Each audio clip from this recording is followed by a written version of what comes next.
It is a beautiful summer day in Vancouver, British Columbia. Not a single cloud in the sky. Perfect baseball weather. And we're here to talk baseball. Welcome to the Out of Left Field podcast. I am here with my co-host Jonathan. Jonathan, how can they follow us? Kevin, good to be with you again. We are growing our footprint on social media. You can subscribe to our YouTube channel, Out of Left Field. That's where we post all of our podcast episodes in their full video form. You can listen to the audio version of our episodes on Spreaker, Out of Left Field Podcasts, and on Substack. We're on Substack. You can follow us there for all of our content, which over time will include written stories as well. And for those on social media, we're on X and Instagram at OUTTALF Pod, OUTTALF Pod, and we're on Facebook, Out of Left Field. So yeah, we're pretty much everywhere. We are everywhere. We are like, I would describe us as we are the outfield yard, and we're doing maintenance to just grow the the grass to make it a little bit more greener, a little bit more nicer looking. So we're slowly doing that. We thank everyone that's listening and watching. And of course, this is our first get together since we reviewed the Jeff Passan podcast, reviewing the World Series between I almost called this the Seattle Mariners and the Los Angeles Dodgers. Not that I'm feeling any bitterness at all towards that in any way, shape, or form, or any PTSD, but the interview that Jeff Passan did with John Schneider of the Toronto Blue Jays and Dave Roberts of the LA Dodgers, reviewing the World Series. Fantastic podcast that you need to listen in and of itself. But we reviewed that podcast, which was turned into a review of the World Series. Anything else to say about that? No, it was a lot of fun, and people can go to our Spreaker to find the audio versions of part 1 and part 2. And yeah, we covered so much ground that this fun idea of, hey, Jeff Passan had this cool podcast with Schneider and Roberts, we should react to it. That nice idea just grew and grew and grew and turned into a 2-part feature for us. Kind of like the World Series did itself. That series Yeah. just never stopped. The series that never stopped, the podcast that never stopped. Speaking of Passan, I just wanted to, I'm not here to, I actually think it's slowly becoming one of my favorite podcasts. The last one I listened to, he had Aaron Boone, the manager of the Yankees, and umpire Joe West on the art of ejections, which Aaron Boone is quite famous for ejections, and Joe West is one of the leaders of actually ejecting people. It was just a really fascinating conversation because, of course, now with ABS, we don't get as many ejections, although there have been some ejections. It's not as much, but we don't have that whole animation anymore. But it's a fascinating podcast. So I would recommend listening to those podcasts. I'd recommend that we listen to our podcast as well, and tell your friends and neighbors. It was a busy week for the Seattle Mariners. So we talk Mariners, we'll talk Major League Baseball, we talk Canadian baseball, and we'll talk about the Blue Jays. But we're going to hit on the Mariners first, and because I'm a Mariners fan, Jonathan, it was a very interesting week in Seattle. They had a weekend. They lost a weekend. We'll come up here. They got swept by the Padres. Again, it's the offense is one part of the problem, but I wanted to go back to actually we need to go back even further, because this series was the series that was their first series without Cal Raleigh. Cal Raleigh is on the IL. Dan Wilson has said that he needs the quote is basically, and we're kind of just everybody is kind of holding their breath at this point. But the quote is we don't want to lose him later. And so it's really unknown of how long Cal Raleigh is going to be out. Mitch Carver and Johnny Peralta have been doing the catching for the last little while. We'll get to Johnny Peralta in a moment, but they got swept by the Padres, but there was a very amazing story here from Colt Emerson. So Brendan Donovan, also on the IL again. And I'm not saying this to be in any way. Donovan has been fighting injuries since late last season, but he's been fighting the injury bug since he came to Seattle. Not that he's not been good, it's just he's not been healthy. Colt Emerson got called up on Sunday. He basically went from Tacoma in the morning to Seattle and made his debut against the Padres on Sunday Night Baseball. Tuesday, Colt Emerson hits his first ever major league home run in the bottom of the eighth, cinching a win against the Chicago White Sox. And it's people were expecting that there was the talk of the year. Colt Emerson was coming up, and Justin Hollander talked about that this week. And they suggested probably if it was not for the Donovan, J.P. Crawford also injured as well. If it were not for injuries, it probably would have been within the next month. So Colt Emerson was close anyway, and they feel like he's ready to take a regular role. Now, the significance of the Colt Emerson situation here is that J.P. Crawford, out of his own fruition, has decided to take reps at third base. He practiced on Wednesday, and he said basically he knows basically J.P. Crawford is in his 30s. He's running, his time is kind of running out in baseball, and he knows that Colt Emerson is the future, and if he needs to play, J.P. Crawford needs to. That's why he's going to. I think he's doing this for the good of the team. I think he's doing this for the good of himself. And Colt Emerson and Cole Young in the middle on second and shortstop. That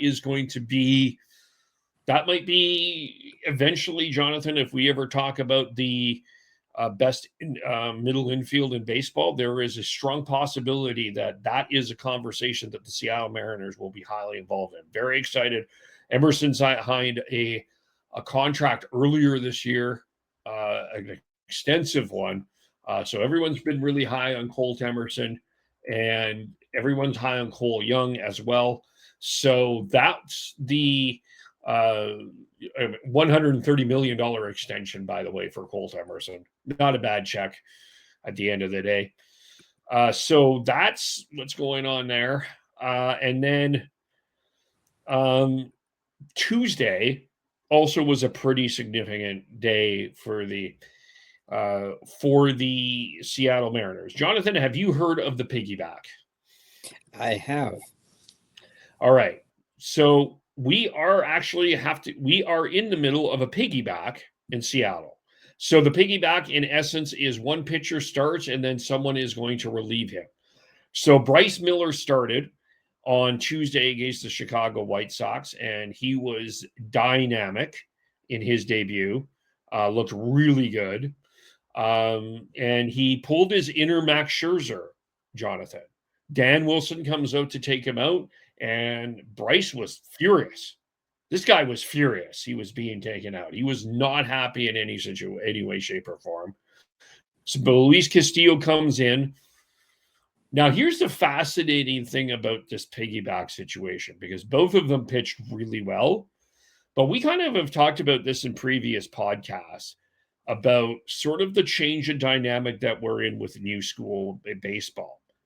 And this is going to be an interesting conversation, a teaser. We're going to eventually be reviewing the American League Championship Series between the Seattle Mariners and Toronto Blue Jays.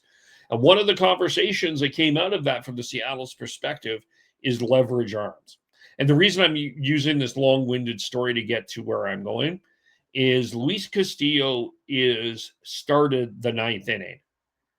And Luis Castillo is a starter. And the way that starters are going, they're not used to pitching in the ninth inning, even if it is a bullpen situation, because they don't last that long. We usually now see the starter out after the third time through. Unfortunately, an incredible pitching performance went down the wayside because the Seattle Mariners only got one hit and lost 2-1. And then Munoz came in, and unfortunately, they couldn't get the win. Now, Jerry Dipoto did say that the next time it's going to be Castillo that starts and Miller is going to piggyback off of him. But this is going to be a really fascinating situation because it's creating competition. And I think a lot of people in Seattle are expecting that Castillo is going to eventually end up in the bullpen. And while I'm 60% certain of this, I think this is going to be a really fascinating conversation for the rest of the year. I mean, the one problem the one challenge that always is going to happen is there's always going to be injuries, and you never know where that's going to be. And the Mariners have been hit by the injury bug right now. So I don't know if we're going to necessarily, this is a foregone conclusion that Castillo is going to go to the bullpen, but they're going to have to handle this situation. And they've had a lot of bullpen injuries as well. Spires is out as well, and they've had a few other injuries as well. So the bullpen has been kind of going through it. Andres Munoz has not been great this year. He's not been his typical self. So I think this is a very fascinating situation in terms of something that's really going to be interesting. Johnny Peralta hit his first major league home run Wednesday afternoon against the White Sox, and they ended up winning that series against the White Sox. It was kind of, I would describe it as an ugly win. They're not hitting lefties. They're in the bottom of the league in all stats against left-handed hitters, left-handed pitching right now. That's a real struggle. Rob Refsnyder is not been great. I feel like there's two magic elixirs in this Major League Baseball world, and there's a magic elixir that allows some hitters who are pretty good hitters to go to T-Mobile Park and lose that magic elixir, and Rob Refsnyder is experiencing that. He hit 347 last year. He's not even close to that this year. I'll just pull up his stats. But they brought him in specifically to hit left-handed hitters, and he is hitting 106 this year. So not great. So overall, you're on the road to Kansas City, which is it's a good team, not a great team. That's where the Mariners are at. I think lots of questions about this team. Their pitching continues to be dominant. Their offense continues to, other than Randy Arozarena and Josh Naylor, it's not been a great offense. I don't think Julio has been great. They're getting some stuff from Luke Raleigh.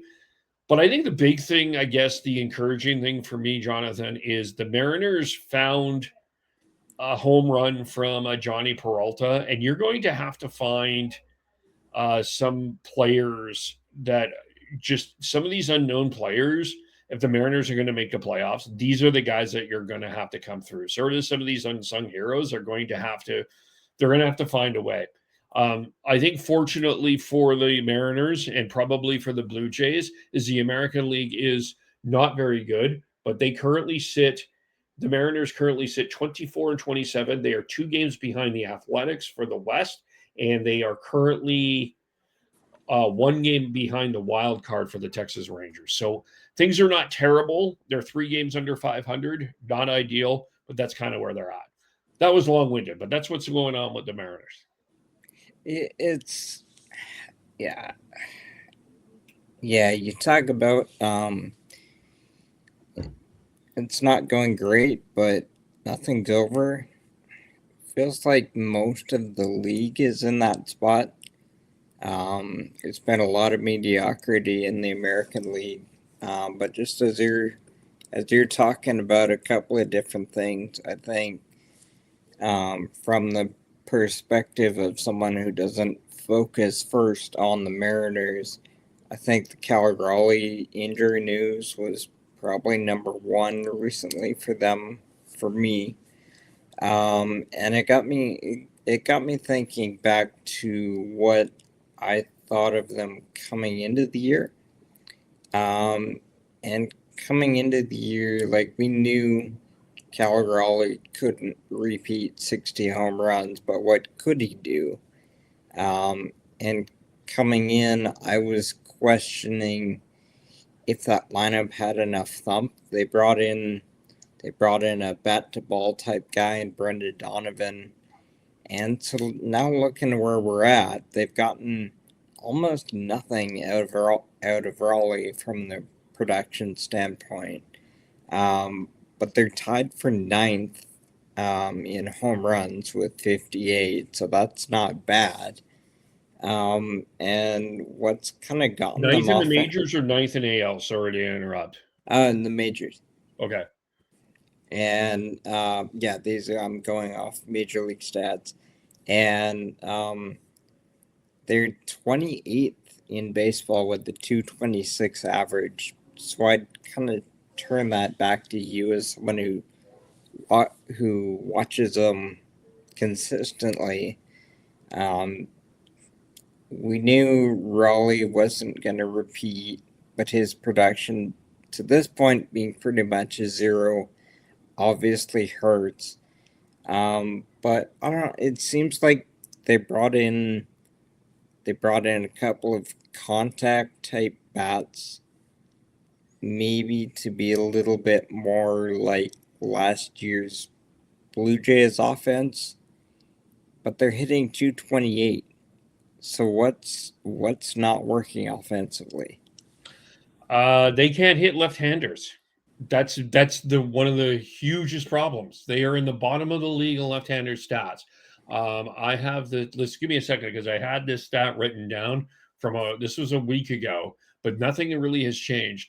I mean um, I mean, they got one hit against the.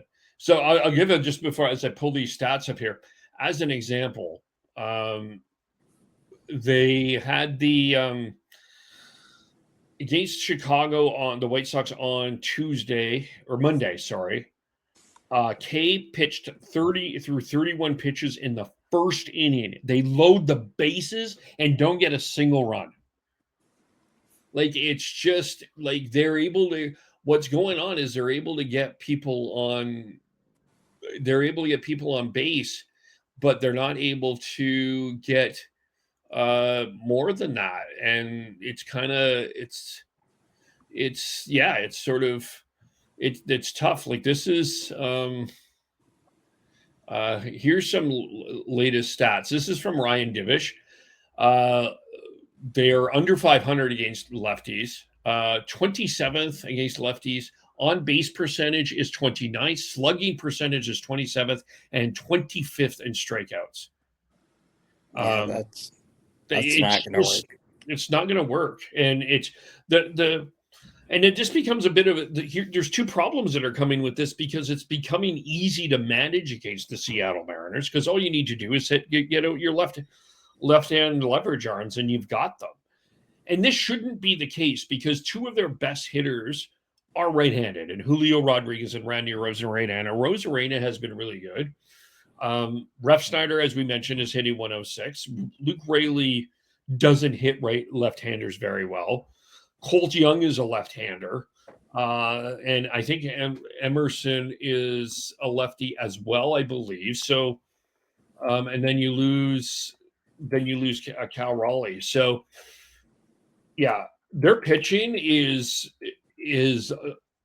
their starting pitching especially has, and even their bullpen. Jose Ferrer has been a revelation this year. A lot of people weren't sure about that trade for Harry Ford, but that has turned out to be a really good trade right now. So And Emerson, by the way, batting left-handed. So they got to figure that out. Like, it's even if you make the playoffs, it's just, we mean playoff baseball. You're just going to send out your lefties. And kind of thankfully, the only team that has dominant lefties is Detroit with Valdez and Skubal. And I think Skubal is gone for a while. So you got Valdez. So that's the good thing. But yeah, there's a few things you're talking about there that are things for the Blue Jays as well. So yeah, I think I think we'll get into this with Vladdy. I mean, at least he's hitting. Well, he was hitting. At least he was hitting for average. But yeah, I mean, I think that there's some similarities with Cal Raleigh and Vladdy Guerrero. But yeah, I mean, if the American League, if the Houston Astros were what they were before, I think this would be worrisome. But I'm not super worried about the Mariners. I think they're fine. I still think they're a playoff team, but it's just we're kind of going through this frustration of trying to figure everything out at the start of the year. Well, you bring up playoffs. I thought with the Major League schedule kind of getting pretty close to that 1/3 mark of the regular season, I thought it might be fun to take a glance at the standings and get our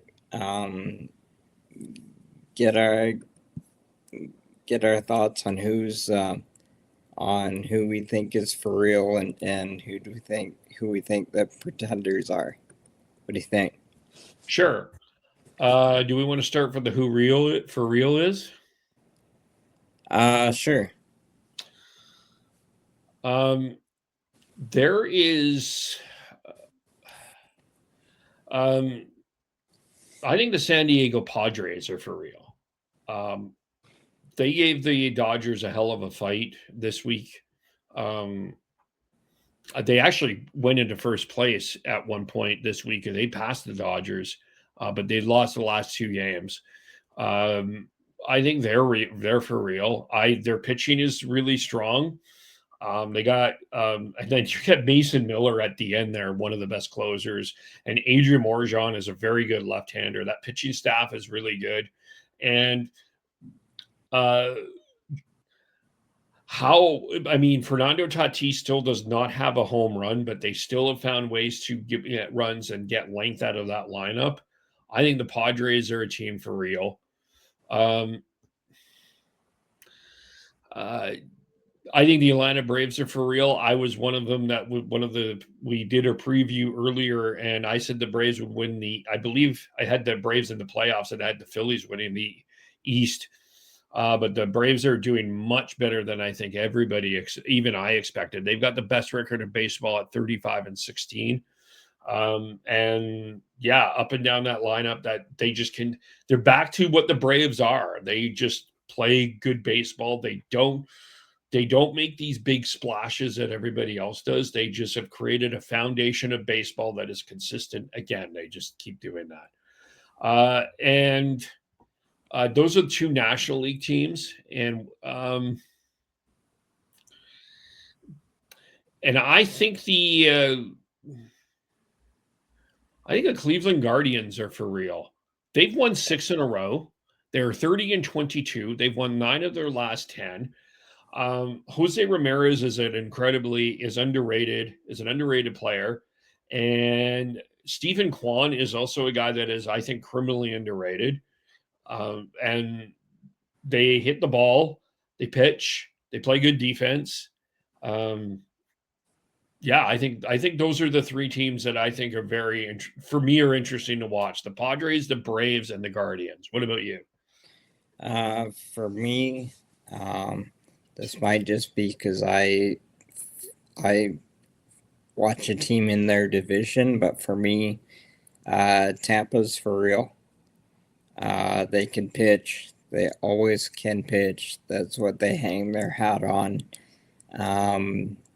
I think they're a lot more comfortable this year being back in their home ballpark. The Blue Jays are historically awful at the Trop. And I think the key, but I think the key for the Rays, and by the way, they're 33-15 as of this recording, 4.5 up on the Yankees in the East. The key for me, though, that makes them for real, because we know they can always pitch, is they've got two aircraft carriers in their lineup in Caminero and Yandy Diaz. So that's for real. And I this could be, this could be another David Price type year for them. For me, they're real. Going over to the National League Central, similar type team, but for me, the Brewers are for real. And it's not a hard one to say that about, because they're in it every year, but a similar type team. Can always pitch. They have the second best run differential in the third best run differential in the National League at plus 75. Jacob Mizorowski at the top. They had a bunch of injuries to big hitters early in the year. Churio, Yelich, Vaughn. So they haven't even hit stride. They're a game and a half up on the Cubs, 2 up on the Cardinals. The Central's been a really good division. Last place in the Central is 2 games over 500 right now. Tough division to get out of because everybody's good. But the Brewers are legit for me. I have a question about the Brewers. Yeah. Yep. They're always going to be a playoff team, but what's it going to take for them to be a World Series team? That's they seem to be in a similar mold to the Rays, where they develop their own talent, and then they trade it off just before it gets paid. They just did that with Freddie Peralta. Tell you what, they have a pretty good nucleus of talent right now with Churio, Yelich, Vaughn. Pitching staff's really good. It's going to take a lot for them to win the National League, have a World Series. They're to go to the World Series, they're probably going to need a perfect storm, because still everyone in the NL's got to go through the Dodgers until further notice. It's a tough one to answer for sure, because it's gonna have to click at the right time. They have a lot of really good pieces on both sides, but it's tough when, for the most recent example, Freddie Peralta gets traded to the Mets, and they seem to do that with a lot of their pitchers that they develop. So, yeah, I don't know. They're for real in the regular season, and I could see them winning a round or two in the playoffs, though.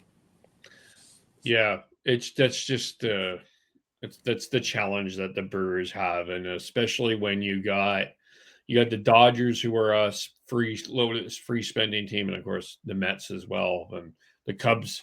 Cubs are not afraid to spend money either. It's a fascinating challenge that they're in, but I totally admire where they're at. Anyway, I interrupted you. Keep going. I just have one more. On the other side, for me, the A's are going to end up being a pretender. 25-24 right now, leading the AL West by a game over Texas, 2 over Seattle. Yeah, they can hit. They have a lot of really good hitters, led by Nick Kurtz, Shea Langoliers, but they give up a lot of runs, and they play in a AAA ballpark in Sacramento that is going to be a really rough place to pitch and play every day over the summer months. So they're exciting because they can hit the baseball. But the A's, for me, are the A's are gonna fade as the weather gets warmer. Yeah, their pitching is a problem. I will agree with you, but they are able to score runs, and Nick Kurtz is a really good baseball player, no question about it. Yeah, my fades. Um, I'm sorry, I don't believe in the New York Yankees. I just like I think this team.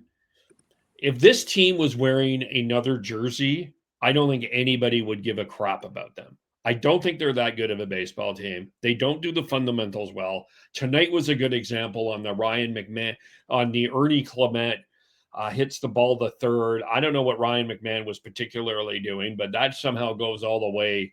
And Clement gets a double out of that. He's hustling. I don't see this Yankee team as a team that hustles. I don't see this team as a team with a lot of passion. They have good. There's Aaron Judge is second best player in baseball behind Shohei Ohtani.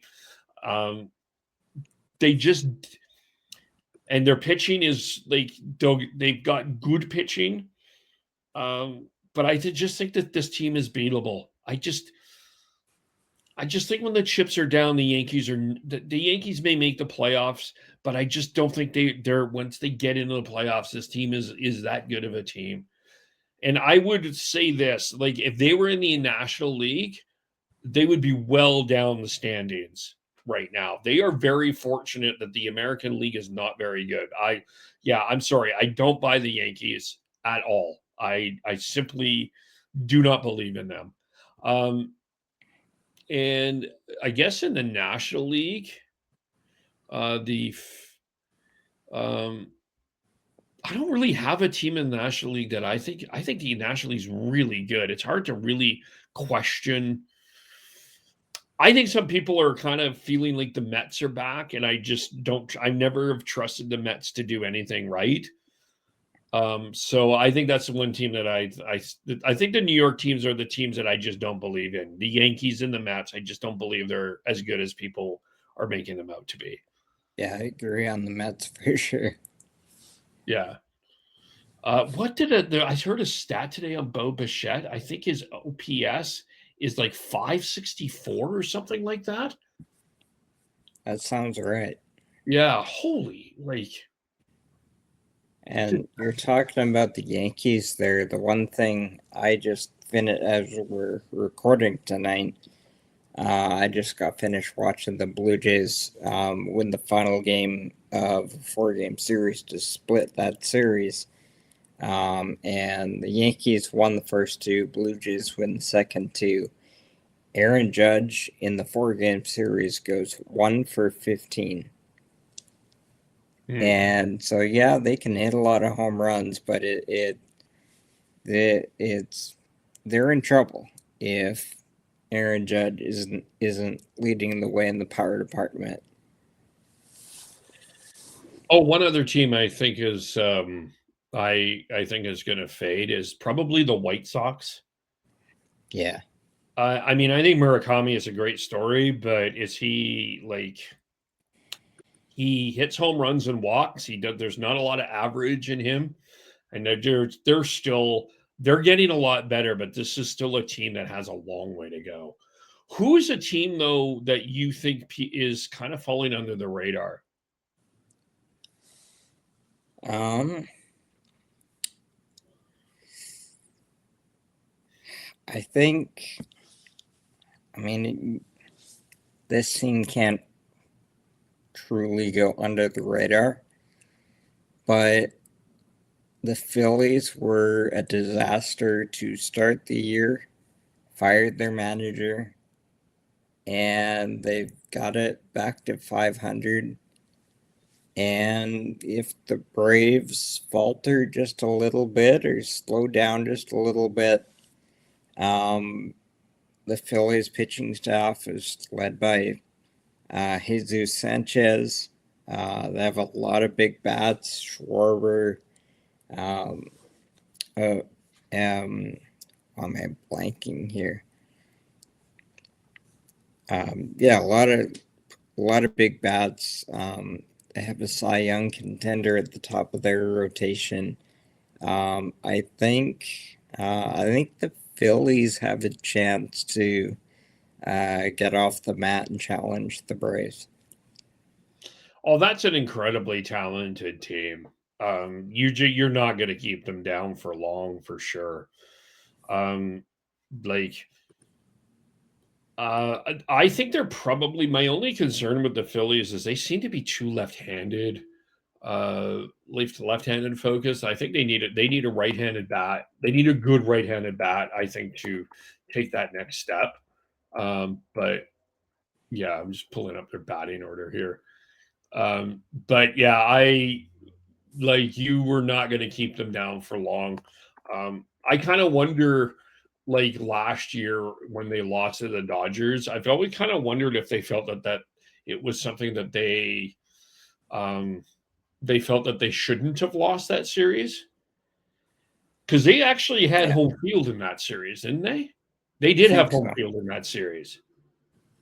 So yeah, um, Also, if you want to go probably more true to the under the radar, um, someone like Pittsburgh in that Central where nobody's out of it, 4.5 back in fourth place, plus 26 run differential. We know about Connor Griffin and Paul Skeens. But in the rotation, Braxton Ashcraft is having a huge year. They've brought in Ryan O'Hearn, who's hurt right now, but he had a really, really good start to the year. Um, baseball's baseball's more fun when places like Pittsburgh are good. yeah, Baseball's fun when Pittsburgh's good, when Cincinnati's good. So I'd like to see them be the real deal. yeah, I agree. I agree with you on that. I was just looking at the Phillies lineup. So their top two right now on the top, they have Turner and Adolis Garcia is over there. But it feels like their dominant offense is Bryce Harper and Kyle Schwarber. Well, Schwarber wasn't has Schwarber might be injured anyway. Um, just one thing that just concerns me is I don't feel like I don't I don't feel their offense is quite there. That's my concern. Yeah. But yeah. Yeah, it'll be interesting for sure.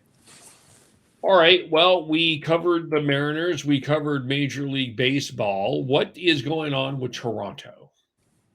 It's been eventful the last couple of weeks. Um, they are coming home from a 4-3 road trip. They won 2 of 3 in Detroit and split at Yankee Stadium. 11 back of Tampa, 6.5 back of the Yankees, and a game and a half back of the third wild card spot. Some off-field news: Jose Barrios had been working his way back from injury, was ramping up, and was intending to play for for Puerto Rico in the World Baseball Classic. They discovered some bone chips in his elbow, which he tried to pitch through in the early part of the season. But that it was getting worse, and so they went in surgically, not knowing which procedure they would have to do.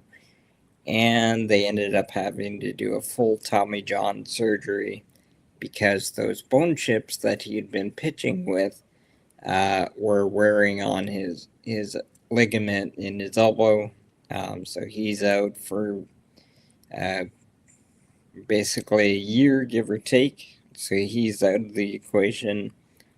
Another starter in that mix they had to start the year.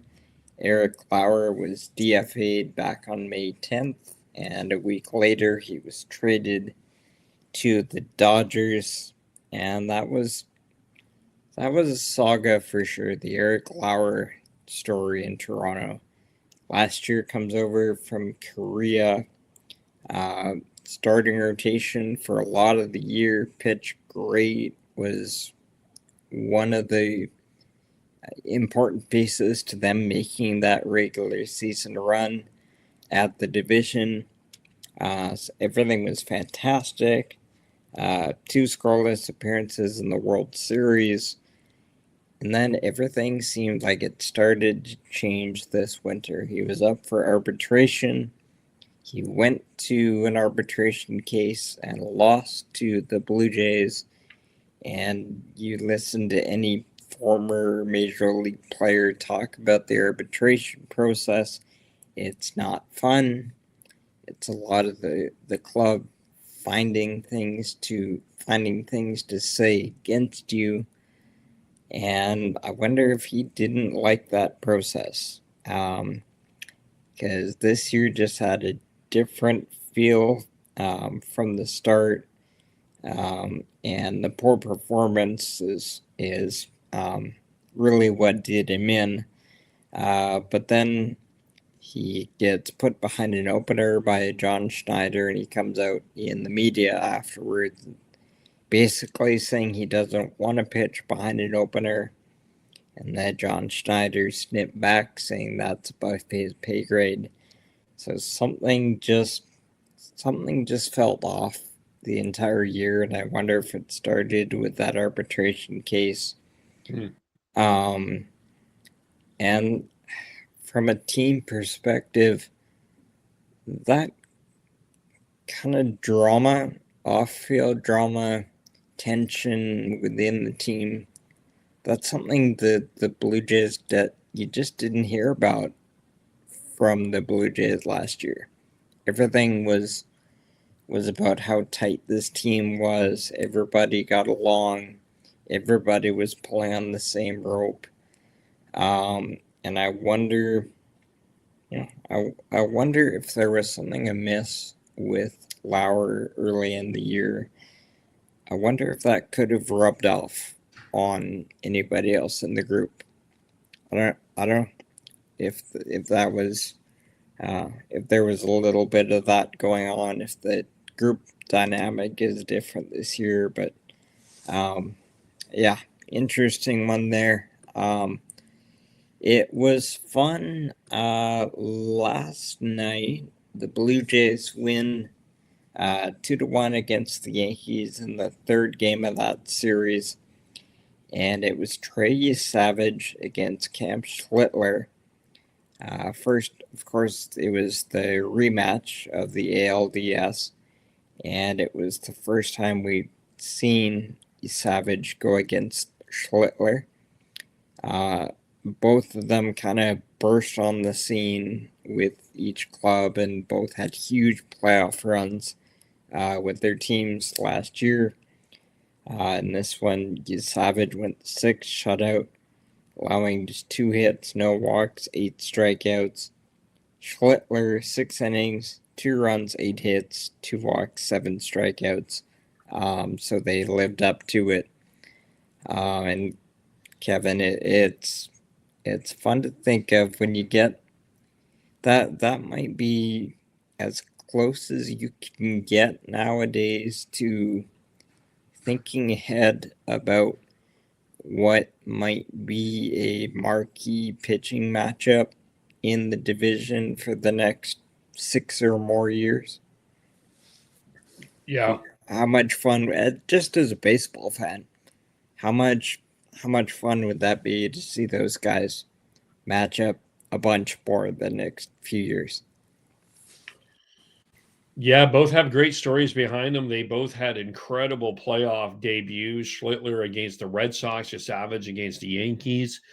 Um, both throw 90 high 90 fastballs. Both I think are the futures of their rotations, and Yesavage and Schlitter. And I think that this is a rivalry. This might be the hottest rivalry right now in the AL East, with all due respect to the Yankees Red Sox, which will always be the historic rivalry. The hot one right now might be the Blue Jays and the Yankees, considering that the Blue Jays won the AL East. I I mean, we didn't really talk about the Red Sox of like to watch out for. I just don't think there's much to watch with the Red Sox this year. Um, and I just don't think the Rays, like, I don't think the Rays are a rival in the sense it's just people don't have feelings towards the Rays, where I feel like the Blue Jays have feelings towards the Yankees and the Yankees have feelings for the Blue Jays, especially in social media. So yeah, that's fascinating. Yeah. Yeah, just as a baseball fan, it's kind of exciting to um, see that matchup. The Blue Jays Yankees have a little bit of juice to it. And it's fun to think that we might have two young starting pitchers starting out in a division rivalry, and they could be there for a long time. So that's fun to think about. I'll speed along a little bit on the rest of my Blue Jays stuff. Just a couple of more things. On the pitch, both of them on the pitching side. In that Yankees series they just finished, we saw a major league debut, and I'm gonna touch on this a couple of times. But just from the Blue Jays perspective, we saw a major league debut for left-handed pitcher Adam Macko in the Yankees series, and John Schneider turned to him a lot in the series. Major league debut Monday with a clean inning in relief. Pitched again Tuesday, 2/3 of an inning, and then pitched again Thursday behind Braden Fisher. 1 1/3, 1 hit, 2 strikeouts, picked up his first win. So 3 appearances in 4 days at Yankee Stadium to start your career, and is still throwing shutout baseball. So that injected a little bit of life into the club, I think. And you were talking about the Mariners earlier, how it hasn't been a great start, but kind of, nothing's really lost. And it's similar for the Blue Jays. Yeah, they're quite a bit further back in the division, but they're only a couple of games back in the wild card. And thinking of that, it's way too early for this, but I'm still going to go there.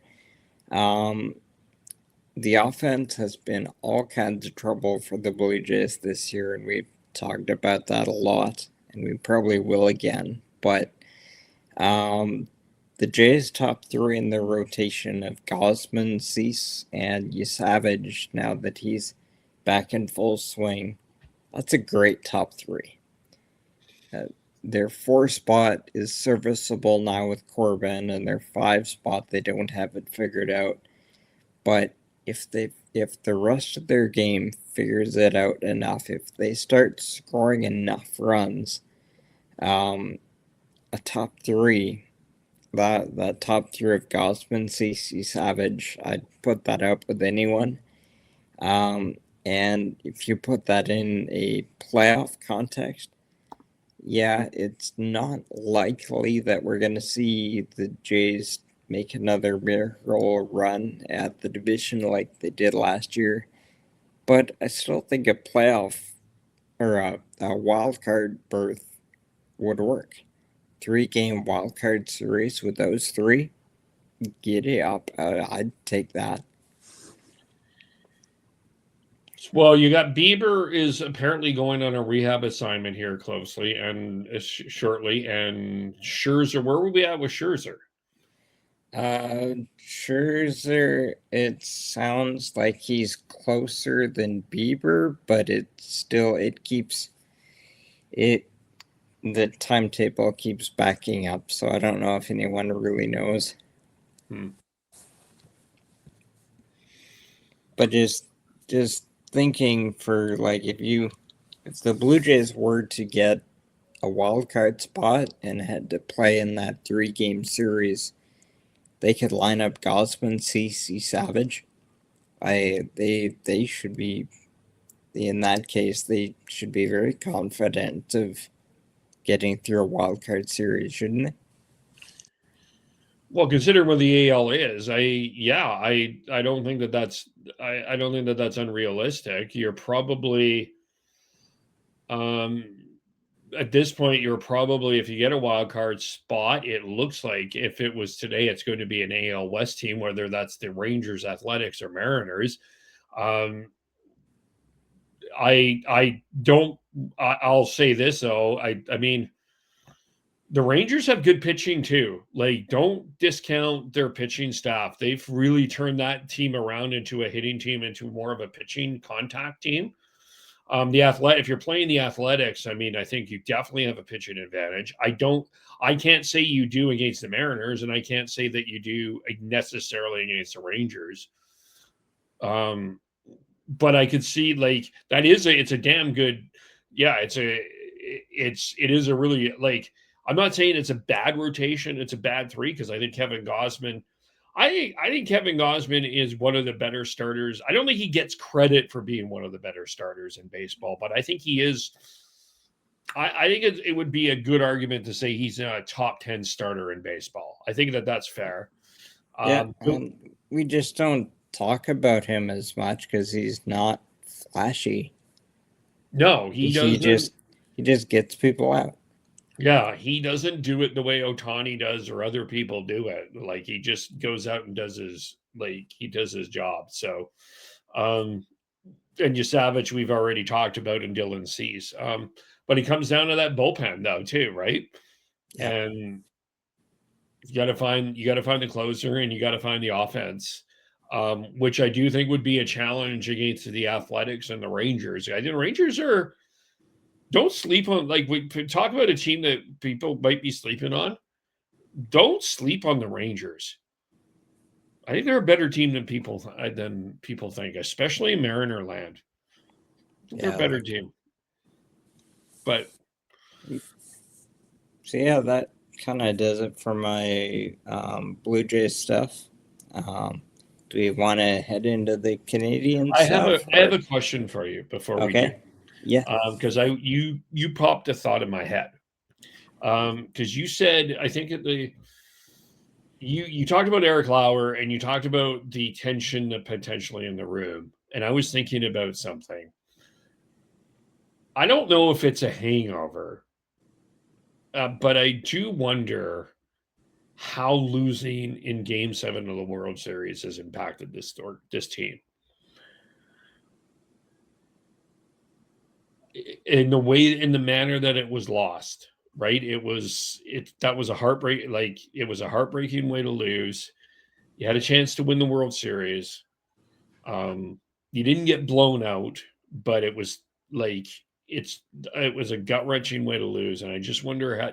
I think sometimes when you lose that way, I think it takes time for teams to recover. In sports, I believe that it just takes time for teams to recover from really tough losses. And I wonder if that's been a quiet impact on the Blue Jays this year. I think it has. Early in the year, I wasn't big on the hangover idea, but just watching how they're playing, their characteristics of what made them good last year was they would be tight, tight defensively, good base running. They'd beat you around the margins of the game and in the details. They'd always get the details right. And this year they're just loose in a bad way. They're not the defense pretty much everywhere on the field. The defense looks sloppy. People like Dalton Varsho, just skills-wise, looks like he might have taken a step back. He just hasn't been getting to balls that we're used to seeing him get to. Infield defense has been sloppy. There's been times where they haven't been putting down bunts. Early in the year, there was a stretch early in the year where they were making a lot of outs on the bases at third base. And you just don't do that. And they were making a lot of outs at third base. So at that point, maybe they were pressing way too much. And you add in that, I think Blue Jays fans, and me included, didn't really want to acknowledge how much they stretched their pitching to try to win that World Series. Shane Bieber, when he accepted the option to come back, that's because he came back early from Tommy John surgery to pitch in the playoffs, and now he's having to probably recover from the damage he did to pitch in the World Series. So yeah, and on top of, they would have come into this year with a completely different mentality than they had last year, and so yeah, they look loose. They look, and their attention to detail just isn't there this year. So yeah, I don't pretend to know exactly what goes into that, but yeah, if hangover is the word you want to put on it, then yeah, it looks like that, yeah.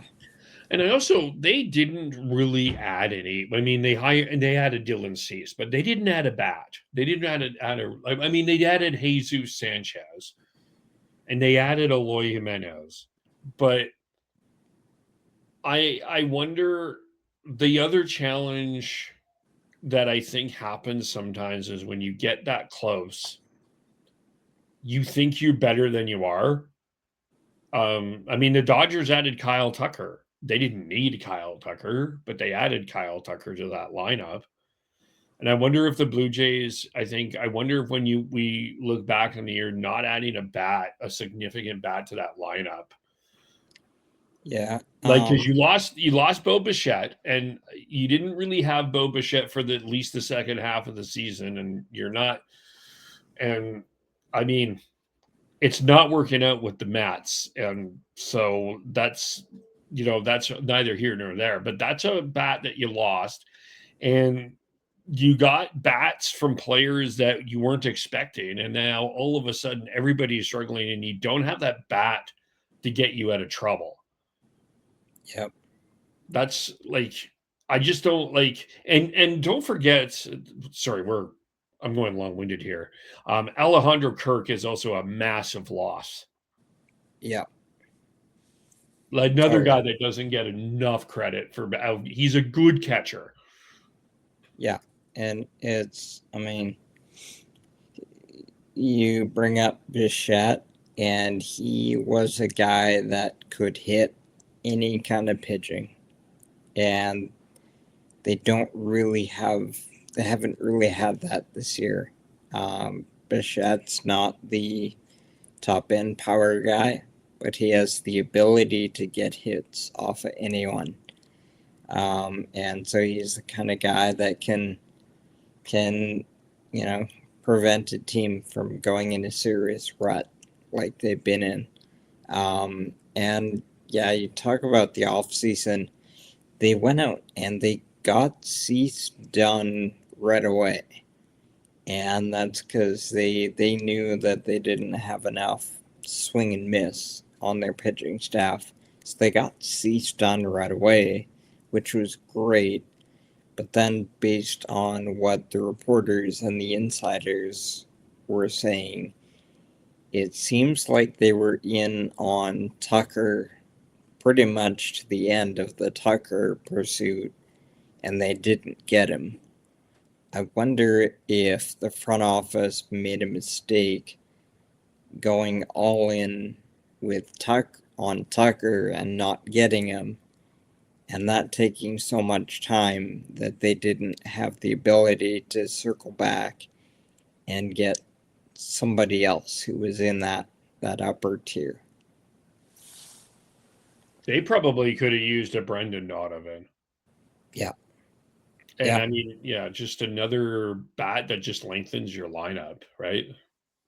Yeah, totally. All right. Yeah, okay. So we've extended that Blue Jays conversation. Let's get to the Canadian story. What's going on in baseball in Canada?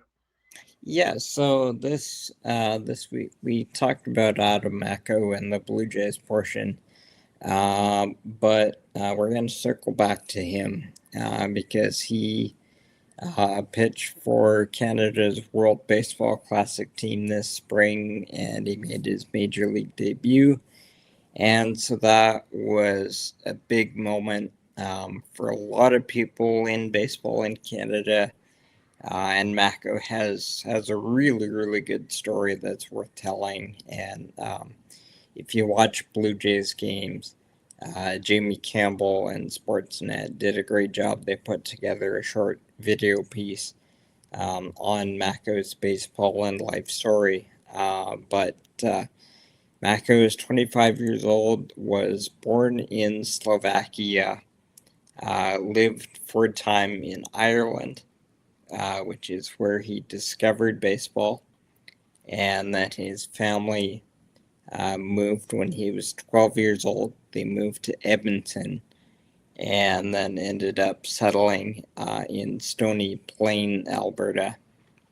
And as he began to play in Baseball Canada events a year later in 2014. And then during his high school years, he played at the Vauxhall Baseball Academy in southern Alberta, which is roughly halfway sort of between Lethbridge and Medicine Hat, Alberta. Played there under head coach Les McTavish, who has been running that program for about 20 years now. In 2019, he was drafted in the 7th round by the Mariners, directly out of Vauxhall. And in 2022, he was involved in that big trade that brought him and Eric Swanson to the Blue Jays. That's right. And Teoscar Hernandez back to the Mariners.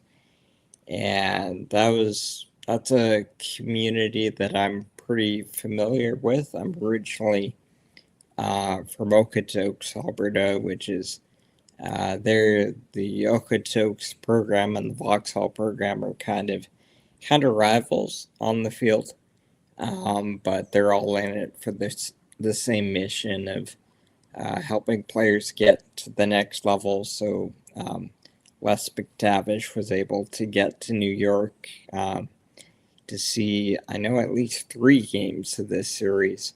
So that was pretty cool. That Vauxhall program, they've had a bunch of players drafted. A couple of them you'd probably be familiar with. Garrett Hawkins, a pitcher, is currently in the Padres system. He's a ranked prospect in the Padres system. Was drafted by the Padres in the 9th round. He's currently in AAA on their 40-man roster. And a Blue Jays prospect of recent past, Damiano Palmegiani, was a ranked prospect for the Blue Jays for a couple of years, put up good power numbers in Buffalo AAA for a couple of years, and was on the edge of the Major League call-up, but it never came. But Hawkins and Damiano Palmegiani are also alumni of the Vauxhall program. So that was a cool moment for them, and I wanted to give them that recognition. And elsewhere, I just want to bring up the Canadian College Baseball Conference World Series is going on as we speak this weekend in Lethbridge. The Canadian College Baseball Conference is a college conference in BC and Alberta that features 9 programs, and 6 of them made the World Series, which is held in Lethbridge, hosted by the Prairie Baseball Academy, and that's ongoing. That's ongoing as we speak in Lethbridge. Some really good baseball in that conference, and kind of it's made a lot of strides in recent years, and there's a lot of players that play there 4 years there, but also a lot of programs in the CCBC like to operate when they can, sort of like an American junior college, or sort of like a junior college, but in Canada, where they will transfer their players to 4-year schools in the States after they've played in the CC. But I was actually hanging out with Vancouver Island University, who made the tournament this year, and I actually went there for school and did broadcast and communications for their program back in the day. And I spent some time with them last weekend, so that was fun. So yeah, just wanted to. Those were especially the Macko story. That was fun to watch. It's always cool. And it's always cool to see someone that came up, playing at the same places that I was in. I was on the broadcast side, but he came up playing at the same fields and coached by the same people that I know, and so that was cool. Congrats to Macko. Yeah, that's a great story. Congratulations. And of all the places, pitch in New York is for, I mean, it's a dream come true. So that's a great story for Macko, and good luck to all of those that are participating in the Canadian Classic. Is it with the Canadian Classic? How do I say that again? Sorry. It's the Canadian College Baseball Conference World Canadian Series. College Baseball. I always called it the Canadian Classic Baseball Conference. Sorry. Dog it. Is there anything else we did not? Sorry, I did all that talking, and I forgot to hold that up. That's the hat I got when I attended the CCBC World Series when it was held in Kamloops. That's the conference logo. So, yeah. Anyway. Yes. Anything else that we need to talk about? I'll just see. Actually, there is one more thing. We didn't. What's that? We should talk about this. It is Jose Bautista and Edwin Encarnacion bobblehead day on Friday. That's a big one. Yeah. Of course, Jose Bautista and Encarnacion, part of recent Blue Jay heroics at a separate era. Of course, the bat flip and the walk off. First 15,000. So I believe that they're going to be there. So I think this is the first time that they've been there since 2000, the 2020s. I don't know. Encarnacion at different times has served as an instructor for the major league team. He just kind of unannounced will show up in the dugout at random games. So I think he's still kind of plugged in. And you'll see Bautista around the park there once in a while. But it's cool that, it's cool that they're recognizing them in that way. That was their 2015 and 2016 teams were the first playoff experience for a generation of Blue Jays fans, myself included. So it'll be cool to relive some of those memories. And I have a couple of very small memories of those two of my own. It was the spring of 2015 before they even knew they were good yet. I was there for the Orioles series in April, and that was the game where Jose and Adam Jones got into a bit of a shouting match during the game, and I was there for that series, actually doing some writing for the Blue Jays website.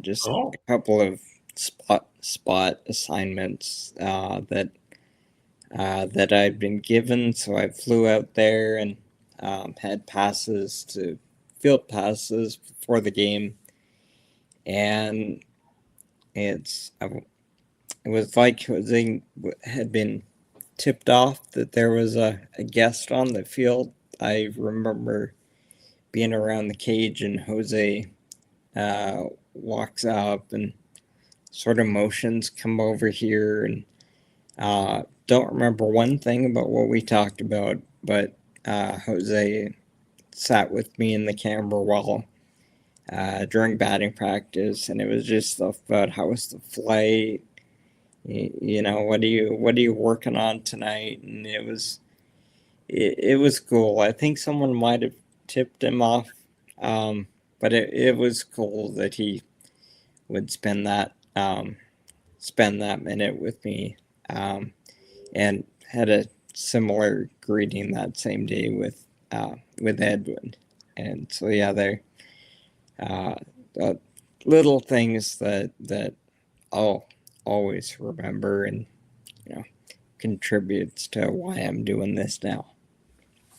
Fair enough. I just wanted to make sure that was acknowledged, because that's an important piece of history to look back on. But we'll leave it there. So this week the Mariners are in Kansas City on the weekend. They will play 3 in Kansas City, and then let me make sure I got the schedule here.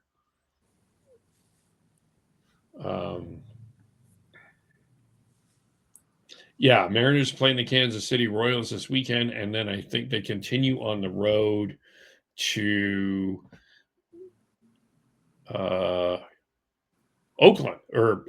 Sacramento. They do Kansas City and Sacramento. So they go to that minor league club. The Blue Jays home to the Pirates, and then they play the Boston Red Sox next before we get back at it. So how do we follow everyone again, Jonathan? All right.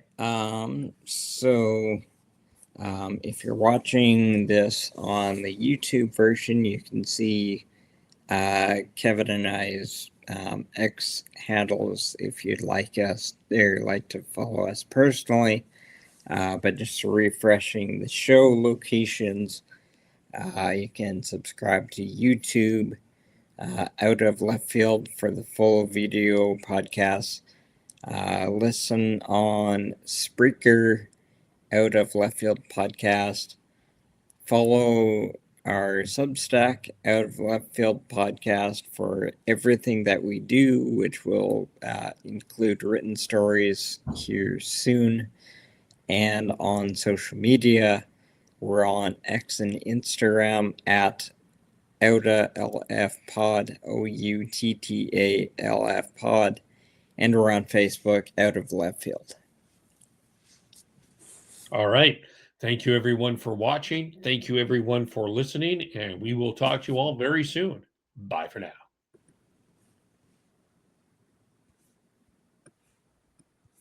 Oops.